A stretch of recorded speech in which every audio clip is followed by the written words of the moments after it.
Stock x ray इसमें हम आज बात करेंगे चेन्नई पेट्रो पर।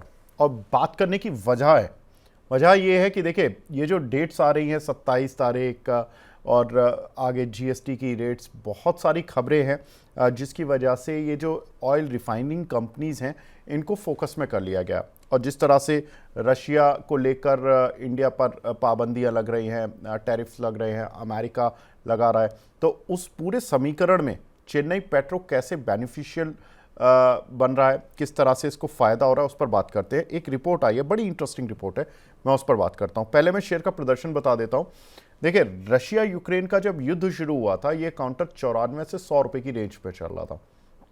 उसके बाद इन्होंने सस्ता क्रूड रशिया से खरीदना शुरू किया और इनको फ़ायदा होना शुरू हुआ, कंपनी के फाइनेंशियल बदल गए और शेयर ने जून 2024 में, रशिया का युद्ध शुरू हुआ था फरवरी 2022 में, सबको याद होगा, जुलाई 2024 में ये इस काउंटर ने 1275 रुपए का हाई लगाया, यानी कि करीब करीब 12 गुना ये शेयर हो गया था अपनी उस रेंज से।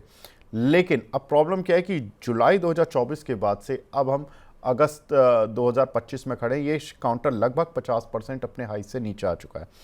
अब यस सिक्योरिटीज़ की एक रिपोर्ट है जिसमें कि उन्होंने जो बातें बताई हैं वो बड़ी इंटरेस्टिंग है, ये ट्रिगर्स भी हैं। उनका कहना है कि रूस से तेल सप्लाई चालू है, कंपनी ज़्यादातर हमारी इंडियन कंपनीज तेल खरीद रही हैं और अब रशिया पहले के मुकाबले ज़्यादा डिस्काउंट दे रहा है।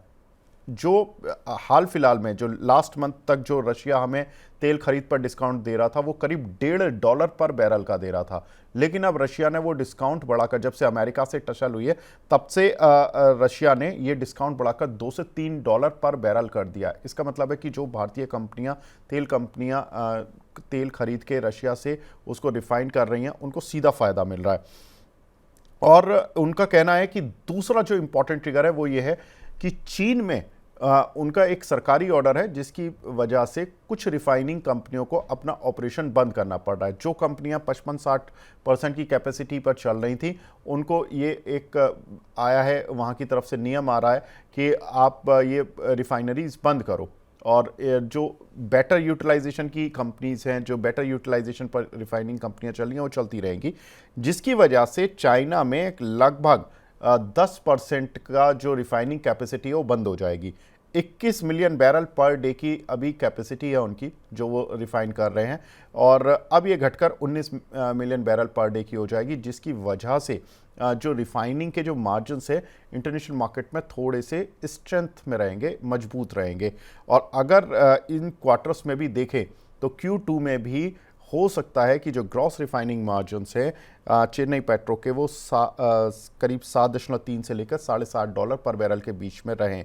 अगर हम सिंगापुर मार्जिन्स, जो कि एक बेंचमार्क मार्जिन होता है रिफाइनिंग कंपनीज के लिए, कि सिंगापुर मार्जिन जितना होता है उस पर कुछ प्रीमियम हमारी रिफाइनिंग कंपनियां कमा लेती हैं जनरली, तो सिंगापुर मार्जिन्स अभी जो चल रहे हैं वो करीब $4.1 पर बैरल चल रहे हैं Q2 में अभी तक सो फार, और इनके जो मार्जिन चल रहे हैं वो करीब $7 से $7.5 के बीच में चल रहे हैं। अगस्त महीना ऑलमोस्ट ओवर हो चुका है, सितंबर में भी यही उम्मीद है कि इसी तरह के मार्जिन्स रहेंगे और ना सिर्फ अगस्त, पूरे सितंबर में रहेंगे।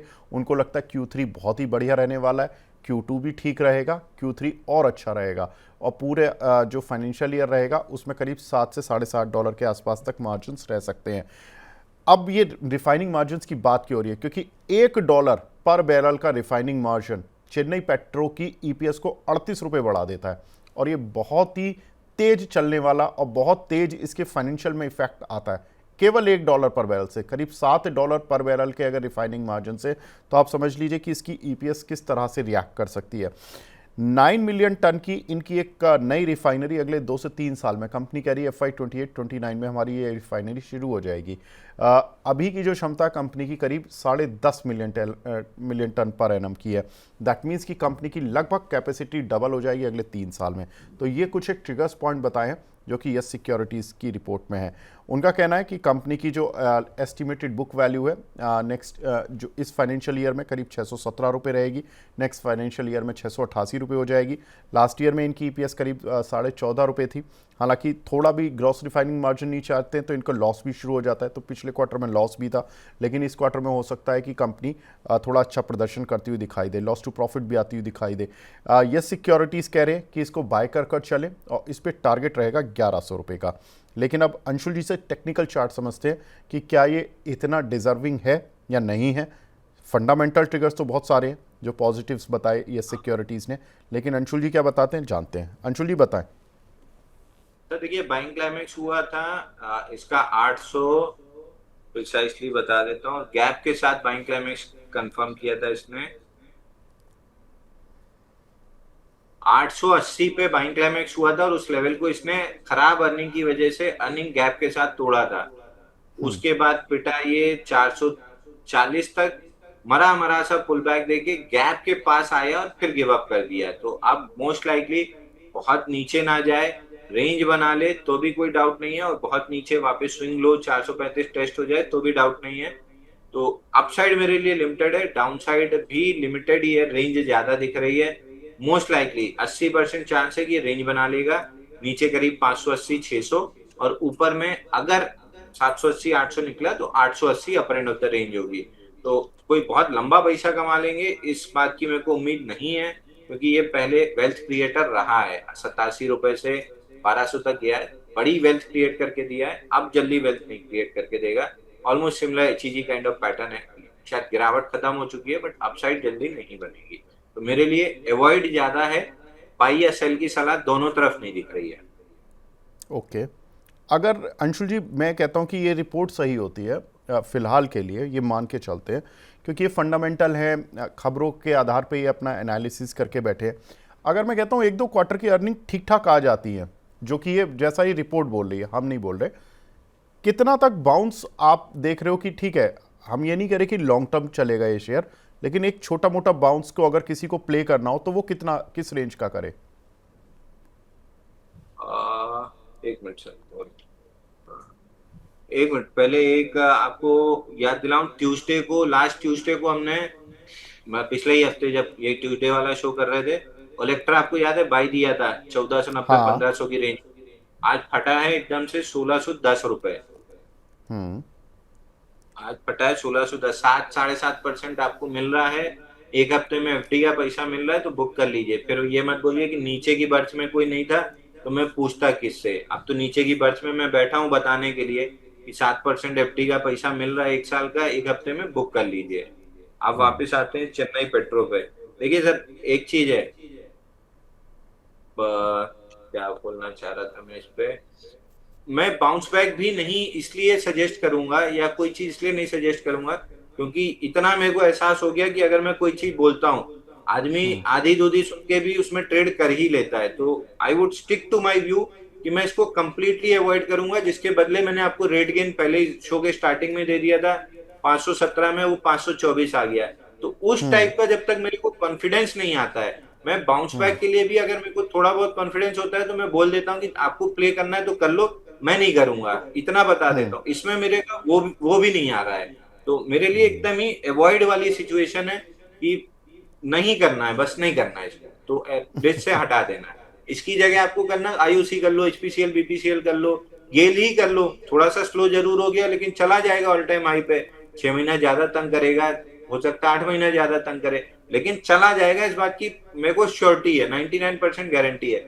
इसमें मेरे को 5% का व्यू नहीं आ रहा है। और दूसरी चीज, जो रिपोर्ट की बात आप कर रहे हैं, मेरा बैड एक्सपीरियंस रहा है। कोई एक रिपोर्ट कभी आई थी 80 रुपए में टाटा मोटर्स के लिए कि 20-30 रुपए आ जाएगा, वो देख के मैंने पापा का भेज दिया था, वहां से 2 रुपए नीचे आया और वहां से 1000 रुपए 1100 रुपए चला गया। तो मैं रिपोर्ट जनरली नहीं मानता। अच्छी है, बहुत अच्छी है, ठीक है, खराब है, ठीक है, सब चीज ठीक है, मेरा चार्ट अगर नहीं बोल रहा है तो मेरे मुंह से नहीं निकलेगा, क्योंकि मेरा सबसे ज्यादा 95% वेटेज में चार्ट को देता हूँ, 5% न्यूज मार्केट इन सब चीज को देता हूँ। तो चार्ट तो अभी नहीं बोल रहा है कि कोई ट्रेड करने लायक पैटर्न है, ना बाउंस बैक का, ना स्कैल्पिंग का, ना लॉन्ग टर्म का, तो मैं इसको कंप्लीटली अवॉइड ही रखूंगा। रेट गेन कोई सर बात। शो में 517 पे बताया था, 525 बन गया हाई। एक बार रेट गेन दिखा दीजिए। रेट गेन में देखिए अंशुल जी ने बहुत बिल्कुल अभी ड्यूरिंग द शो ही बोला था कि इन्होंने 516-17 पर कि इस काउंटर को बिल्कुल 16-17 पर कि इसको लेकर चल सकते हैं। 511 पर इन्होंने अपने क्लाइंट्स को भी बोला, 555 का टारगेट बोला था रेट गेन, और यहाँ पे अभी 10 रुपये ऊपर ऑलरेडी आ चुका है। डेज हाई पर चल रहा है रेट गेन का शेयर, पर हमारे तो क्लाइंट को जबरदस्त। रिस्क फ्री कर दिया है हमने, मतलब जितना सुबह रिस्क था रेट गेन लेने के बाद, जो स्टॉप लॉस, रिस्क मतलब स्टॉप लॉस, जितना स्टॉप लॉस था उतना ही प्रॉफिट मिल रहा है।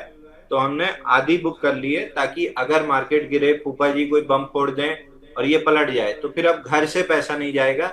लेकिन अगर चल गया, लंबा चल गया, तो लंबा पैसा कमाने का मौका मिलेगा। तो 50% हमने बुक करा के रिस्क फ्री करा दिया है। और ओलेक्ट्रा में 7% मिल ही गया है। तो मतलब अगर इसमें कट भी जाता तो इलेक्ट्रा का प्रॉफिट आधा होता, और अब इसमें अगर कट जाए तो इलेक्ट्रा का तो पूरा बच ही जाएगा। इसमें नो प्रॉफिट नो लॉस में निकल जाएंगे, तो इसलिए आधा बुक करा दिया। और ट्रेडिंग ऐसे ही की जाती है। बिल्कुल, तो ओलेक्ट्रा में टारगेट हिट। और देखिए एक बार ओलेक्ट्रा का चार्ट भी देख लेते हैं। ओलेक्ट्रा में काफ़ी शानदार मूव देखने के लिए मिला है। 1625 रुपये ये काउंटर आ चुका है। अंशुल जी जरा मुझे लेवल याद दिला दीजिए, क्योंकि काफ़ी सारी कॉल्स हो जाती हैं, याद रखना थोड़ा मुश्किल होता है। आपने लास्ट ट्यूसडे दिया है, राइट? लास्ट ट्यूसडे दिया था सर, हम अपने क्लाइंटों को 10:08 पे दिए थे। इलेक्ट्रा 1500 रुपए में 1432 का स्टॉप लॉस था, 1605 का टारगेट था। शो 11 बजे शुरू हुआ था। 11 बजे तुरंत ही मैंने बताया था कि इलेक्ट्रा आप ही की ग्रुप कंपनी है, इसमें मैंने बाई बिल्कुल कॉल बिल्कुल। दिया हुआ है। तो आपने डिस्क्लेमर भी दिया था कि इलेक्ट्रा हमारी कंपनी है, ये हाँ चैनल जो आप बिल्कुल है, देख रहे हैं, बिल्कुल है, इस ग्रुप टाइप की कंपनी बात। है। तो 11 बजे बात हुई थी, 1510 के आसपास होगा, मतलब ऑलमोस्ट जिस रेट पर क्लाइंट को दिया था उसी के 2-5-10 रुपए इधर उधर में आपके दर्शकों को भी बाई दिया था। बहुत बढ़िया। तो ज़बरदस्त ये काउंटर चला। और देखिए मैं अभी भी फिर अगेन डिस्क्लेमर दे देता हूँ।